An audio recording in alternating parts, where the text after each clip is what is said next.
quickly, what are some of the obstacles that students are likely to be challenged with in terms of finding the right career? I think I sent you a message yesterday of somebody that reached out to me during the week, very worried that they're perhaps in their third year of a certain degree, and is that limiting them in terms of their career choices? So let's just dive straight in. I mean, how do you help students, that have these issues, maybe pressure from family, pressures of getting a job, perhaps gone into a degree where they think there's no opportunities in the marketplace? How do you balance and help people with all these issues? Yeah, so if we look at the causes firstly, so there are so many causes to feeling stuck within your career or your studies and stuff. It can be familial expectations. It can be your own anxieties. It can be career knowledge or information, and then knowledge about yourself. So, I have so much empathy especially for the student population, because there's quite a lot of research behind what we call the quarter life crisis, where a lot of people study and they realize, oh snap, this is not for me. So, and what's very interesting is if you go look at the stats. So for everybody that is feeling stuck at the moment with their career or with their studies and stuff, if I'm not mistaken, I think only 4% of people, students in the UK, end up in the same career after the age of 25.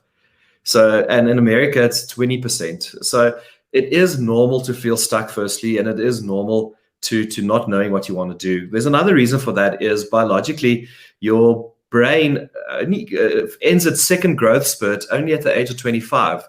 So theoretically speaking, like they moved the definition of an adolescent up to the age of 25. So you're still discovering so much about yourself up to the age of 25. So don't put too much pressure on yourself if you don't know what you want to do. So how do I help with that is, if you look at making a good career choice, imagine there are two big circles. So I'm going to use my hands to illustrate that. We have the circle of self-knowledge, and then we have the circle of the knowledge of the world of work.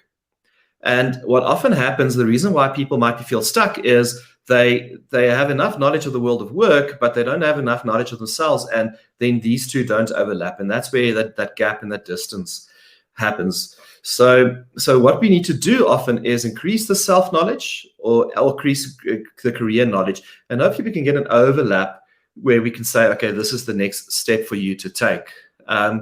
There's also a lot of reasons why a lot of people actually feel stuck is because we have various career myths. So some of the myths are that you have to find a passion, or there's one perfect job out there for me. Or another myth is I'm going to I have to do the same thing for the rest of my life. And that psychological pressure that makes a lot of people feel stuck. There's also socioeconomic pressure. So I know a lot of my clients come from households where they might be the first generation student, and having that pressure to live up to that expectation is also quite burdensome sometimes.